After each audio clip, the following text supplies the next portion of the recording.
Next, an impassioned plea and the power of the pen triggers a groundbreaking string of events. What happened in 1931 New Jersey that ultimately changed the lives of millions? Dorothy Harrison Eustace really believed that these animals were superior to any other kind of breed. Also, an important aspect of the American Revolution that's been swept aside by the history books. What aren't you being told? And what's the connection to West Orange? All that and more on Drive-By History.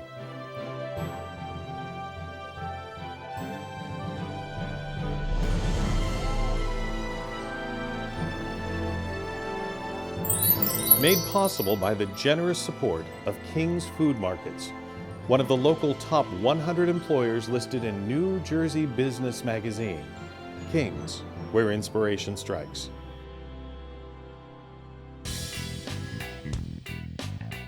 Founded in 1936 in Summit, New Jersey, King's has been a familiar and trusted friend to area families for almost 80 years. Through its Act Against Hunger initiative, King's is making an impact on hunger relief throughout the communities it serves, with over 100,000 pounds of food donated each year and countless monetary donations made to those in need. King's is proud to be part of New Jersey's history. Additional funding provided by Barnabas Health, serving more than 2 million patients throughout the state, including St. Barnabas Medical Center in Livingston, Newark Beth Israel Medical Center in Newark, and Clara Moss Medical Center in Belleville.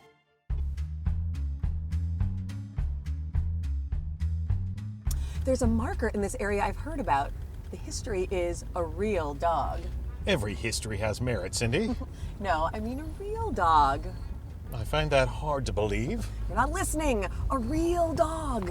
I am listening. I just doubt that I'll see it that way. Oh, you will. No bones about it. I'm Cindy Furman. And I'm Ken Magos, and this is Drive-By History. This adventure leads us to historic Washington Valley in Morristown, in Morris County. Although the area is renowned for its role in the American Revolution, the history we discover begins squarely in the early 20th century. Okay, so is this the sign you were talking about? It sure is. It says, The Seeing Eye, world-famous center for training dogs to lead blind persons. Founded 1929 by Dorothy Harrison Eustace as first dog guide school in United States. Present headquarters built 1965. Now you see why I said this history was a real dog? Okay, I get it. Now stop barking at me. Eager to find out more, we make our next stop the main branch of the Newark Public Library, where drive-by historian Anthony Bernard has already uncovered intriguing information about the Seeing Eye. Cindy and I were driving around the back roads of Morristown, and we came across what's kind of an unusual history marker for us. It was talking about the Seeing Eye, in all caps. Now, we know what Seeing Eye dogs are, but we're wondering, the Seeing Eye, what's the story there? Is there anything you can tell us? Yes, there is actually. The Seeing Eye is an organization which pairs the visually impaired with guide dogs. And the Seeing Eye's history really begins with a woman named Dorothy Harrison Eustace, a wealthy Philadelphia socialite who is living in the early 20th century, and two events had a very profound effect on her life. One of them was World War I. It was the biggest thing to ever happen to the earth, and obviously the worst thing to happen until World War II.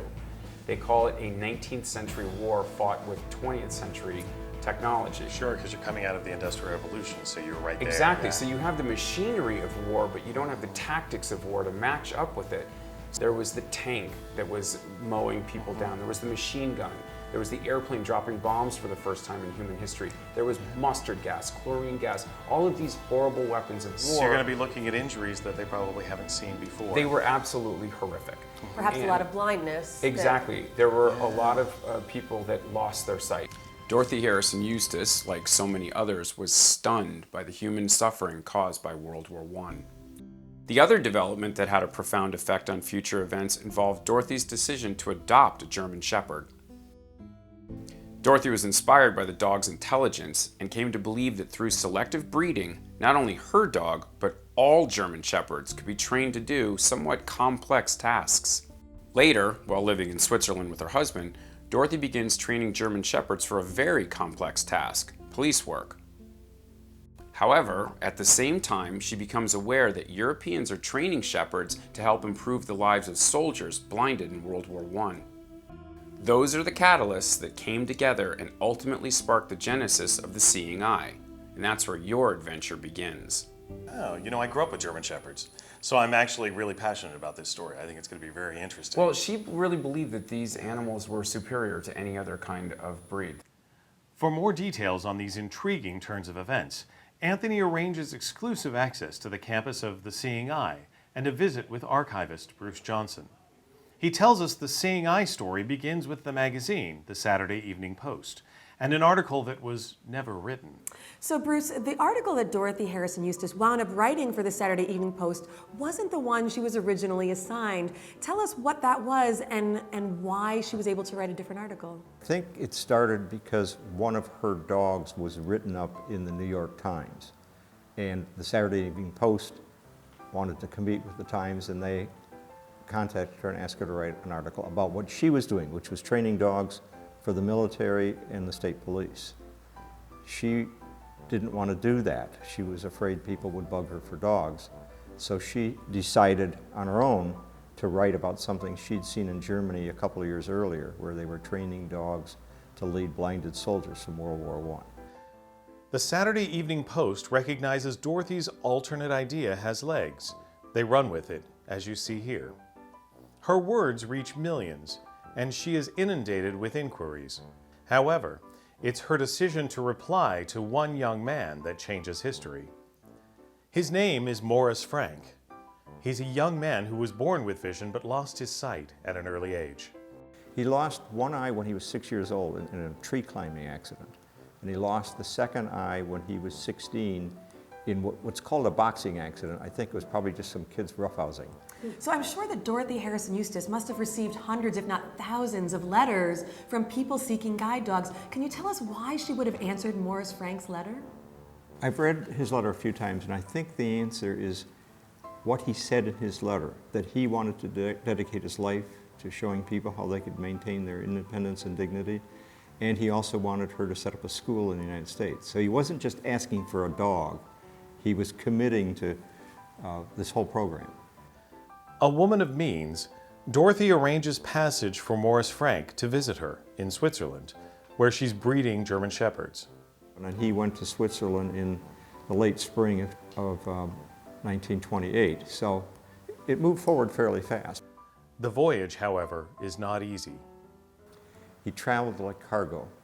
He was placed in a room, locked in the room. The stewards came and got him and took him to the dining hall for meals, but then they would take him back to his room. So I find it completely shocking that in 1928, when Morris Frank traveled to visit Dorothy Harrison Eustace, they made him travel as cargo. Steadfast in his determination, Morris arrives at his destination. Nothing can stop Morris from regaining his independence. Dorothy and her chauffeur met him and transported him to Fortunate Fields, which is the name of her training facility in Mount Pelerin, which is above Vevey, Switzerland.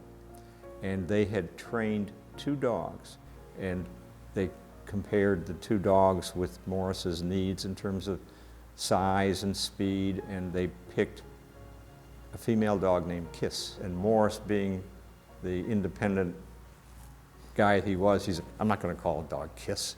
That's Buddy. So that's where the name Buddy came from. Yep. After completing his training, Morris and his dog Buddy return to the United States, where they become an immediate sensation.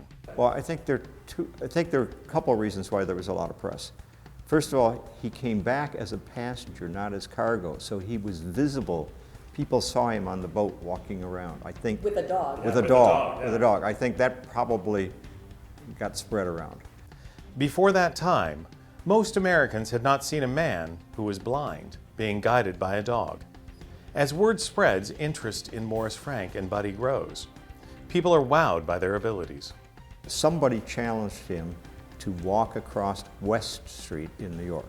West Street at that time was nicknamed Death Street because it had lots of automobiles, horse-drawn carriages, a lot of traffic, buses, and he walked across the street had to stop a few times to let traffic go by, but made it to the other side. And at that point, all these people had seen this, and so the press just got even more, it grew because Something they thought would be they an saw him do impossible it. feat. In fact, one of the reporters said that he was afraid to cross the street. He took a cab. Morris and his seeing eye dog Buddy begin to change attitudes about blindness. Morris then partners with Dorothy and other founders and opens the Seeing Eye. There were actually 4 people that were integral to the growth of the Seeing Eye. Dorothy and Morris are considered the co-founders, but there are 2 other men, Jack Humphrey and Willie Ebling. Because of these 4 individuals, seeing eye dogs grow from a novel idea into a practice that's widely accepted.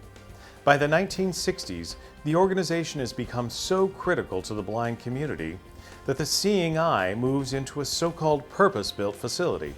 President Jim Kutch explains that the current facility is like a home away from home for students. We have up to 24 students at a time here training with dogs. Students come from all over the 50 United States and all provinces of Canada. And at any time we have well over 250 dogs on campus. People come from far and wide to this Morristown location. It's the only place where people who are blind can be paired with a seeing eye dog. Seeing Eye is a registered trademark. This Seeing Eye dogs only come from this facility, and we're the only dogs, we have the only dogs that can be called Seeing Eye dogs. So Jim, I have a question about matching applicants with dogs. I mean, is it the case that, you know, if someone walks in the door now, they get matched with the next dog who's available? No, and nor do they come in and walk through the kennels and pick their dog. It's quite an art and a science. On the science side of it, there's pace and pull. You want a dog that walks as fast as you like to walk. Some dogs pull stronger than others, and some people want more or less pull. That's the science part. Taller dogs tend to go with taller people. That's again a little more on the science side. But beyond that, the art comes in when you start matching the personality of the dog with the personality of the person and the environment they're going to live in. Some dogs thrive on the variety of a big city like New York City or Chicago, a new challenge, the hustle bustle, the subways, the crowds. Other dogs, although they will all do that, they prefer a quieter lifestyle, maybe of a small, more rural Midwest community. And so our dogs are matched with people who live in the appropriate environment. It sounds a little like eHarmony for It does. Seeing Eye dog, right? It's a process with which Jim Kutch is intimately familiar, not only as the organization's president, but also as an applicant too. What do you hope the legacy of this institution that's doing such wonderful work will be in another 50 or 100 years? You know, Ken, although the methods have changed and some of the facilities have changed over the years, our basic mission has remained unchanged since 1929 to provide increased independence, dignity, and self-confidence to people who are blind through the use of seeing eye dogs. And I think that mission is still as important today. What happened to Morris Frank and Buddy? Buddy guided Morris tirelessly until her very last day in 1938. As a tribute, Morris called all his other guide dogs by the same name. Until 1956, Morris traveled the US and Canada, evangelizing for people with disabilities. Along the way, he met with President Harry Truman and countless other dignitaries. After that, he went into business, founding an insurance company, again in Morristown. He died in 1980 at the age of 72. For more than 50 years, Morris fearlessly blazed new trails, ultimately changing our nation's attitudes about blindness. It's an undertaking that's earned him a rightful place in history, due in no small part to a benefactor named Dorothy Harrison Eustace, as well as Buddy, a four-legged friend who always led the way.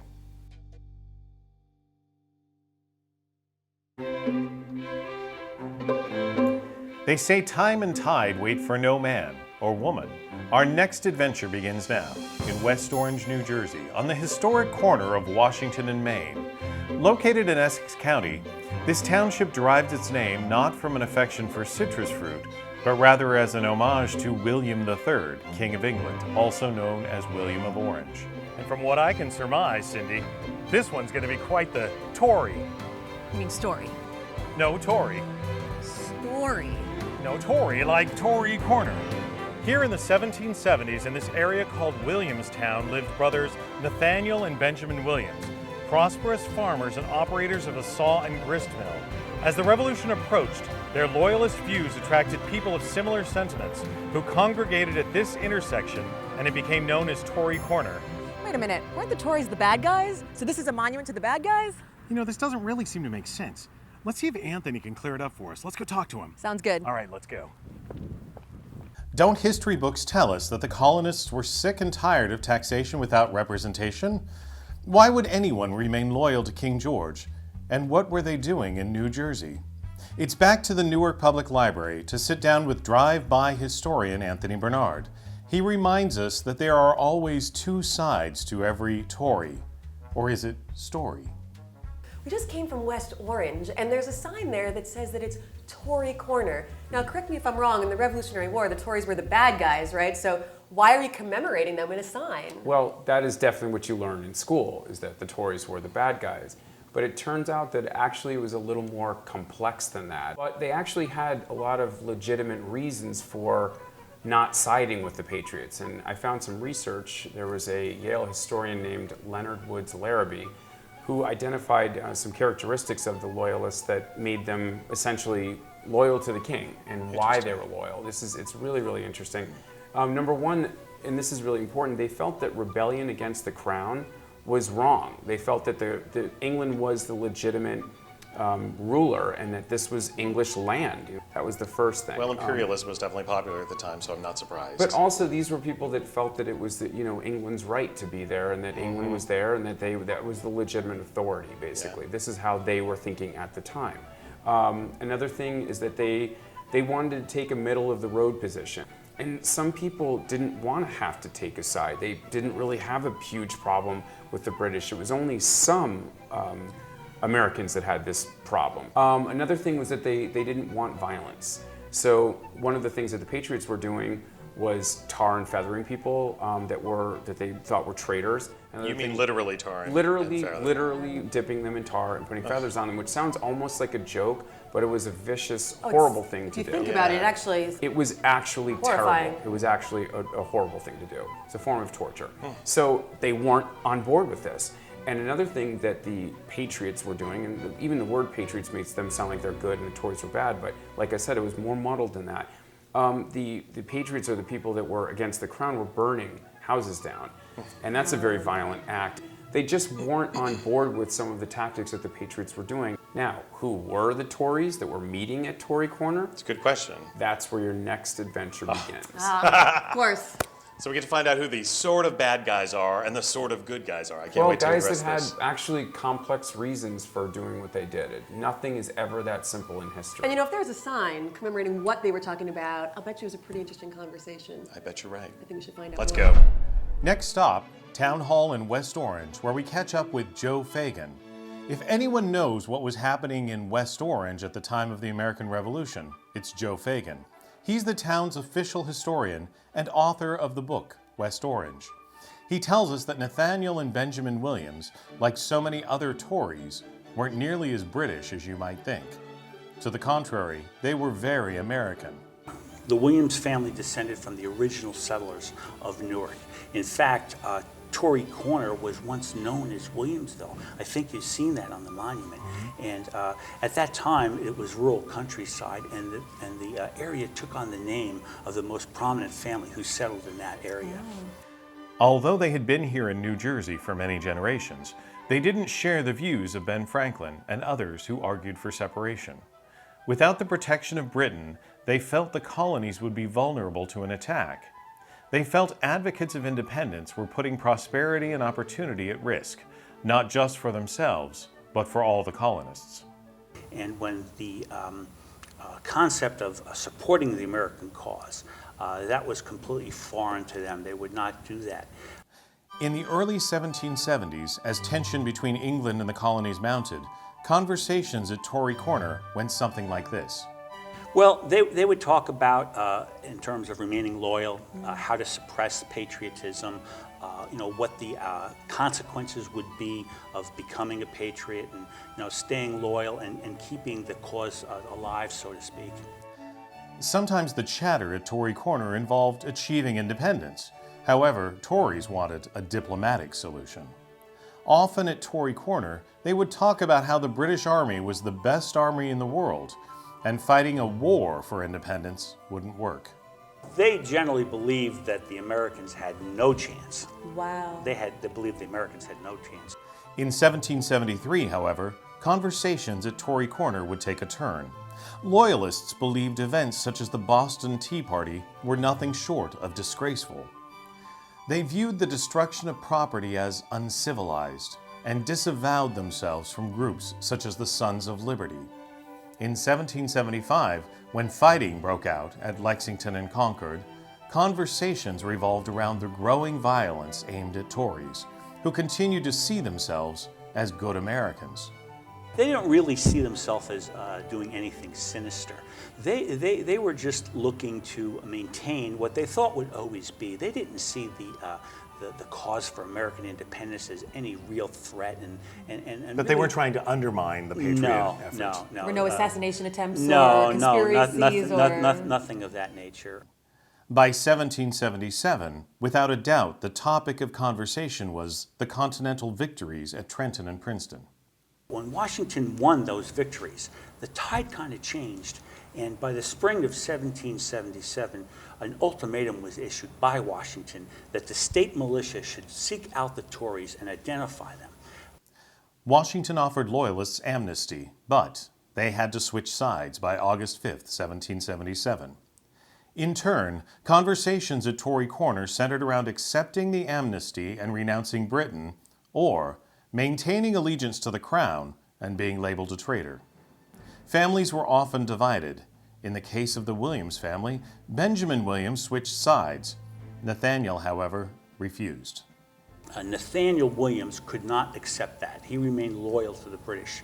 At Tory Corner, Nathaniel Williams, as well as others who remained loyal to Britain, discussed their next move. Fearing persecution, they left their homes and moved to areas such as New York City, where the British maintained a stronger presence and Loyalists were welcome. He had 6 children. He took 2 of his oldest sons and abandoned his wife and 4 young children here in West Orange. Why? Mary Williams, his wife, became a patriot. She believed deeply in the American cause. So it's a great example that happened, I'm sure, elsewhere across the 13 colonies, where the cause for American independence actually divided families. Wow. Unlike today, where you can have a James Carville and a Mary Matlin Right, and living happily Exactly, together. exactly, Not so much exactly. then. Tories, such as Nathaniel Williams, left their valuables behind, fully expecting to return to West Orange, convinced that it was only a matter of time before the tide shifted in England's favor. As we all know, it didn't go that way. The Americans ultimately won the War of Independence, and many Tories who once lived in New Jersey fled permanently to Canada or England. So what happened to Nathaniel Williams and Tory Corner? Nathaniel died of smallpox in 1783 in New York City. Tory Corner remained a gathering place, but one now fueled by commerce. By the early 20th century, it had evolved into a thriving business district with bustling shops and a trolley. Although still called Tory Corner, little from the era was thought to remain. Homesteads and valuables were believed to have perished long ago. However, recently, a surprising discovery from the Tory era surfaced. So, Joe, you think that Benjamin Williams owned this clock? I know for a fact that documentation on this clock is rock solid. It's actually documented in New Jersey history. What happened is when Nathaniel gave this to Benjamin for safekeeping, this clock actually passed through several generations of the Williams family. It gone missing in 1922 and remained that way to 2008 when it was found in an Illinois flea market. The clock itself was in pieces. I have it now in a reproduction cabinet. However, these are the original clockworks. This is the original clock face that Mary Williams, Nathaniel Williams, Benjamin Williams, and countless other Williams family members actually cast their eyes upon. So this clock could tell stories. If this clock could tell stories, this clock could tell us exactly the discussions Mary and Nathaniel Williams had when their family split up. It would also tell us the struggle for American independence wasn't black and white. and that the colonists who remained loyal to the crown weren't villains. Rather, they were people who honestly felt a break with England would do more harm than good. They argued for reconciliation because they believed the Sons of Liberty and other advocates of independence were behaving too aggressively. They also couldn't imagine going it alone, without the protection of the British Army and Navy. Some even wanted independence. They just wanted it achieved through diplomacy and not violence. And they talked about their concerns openly and freely, right here at Tory Corner. See you next time.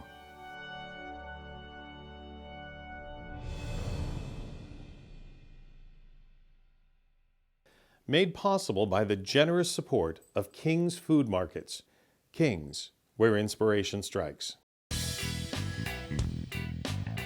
Founded in 1936 in Summit, New Jersey, King's has been a familiar and trusted friend to area families for almost 80 years.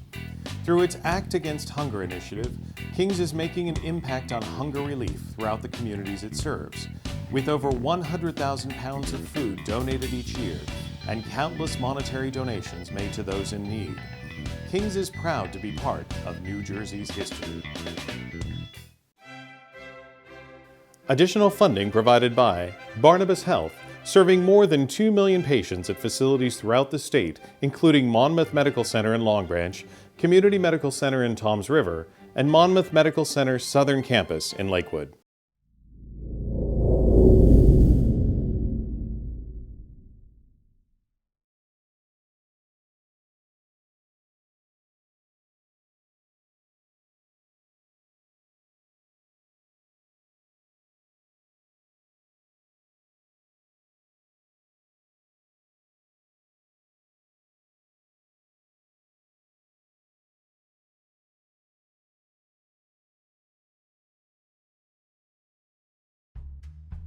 On the next Drive-By History, a marker in Morristown leads to what can only be described as a buddy story.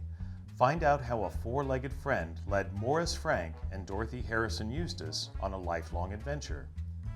Also, eavesdrop on the Loyalists who gathered in West Orange during the Revolutionary War. What actually went down on Tory Corner?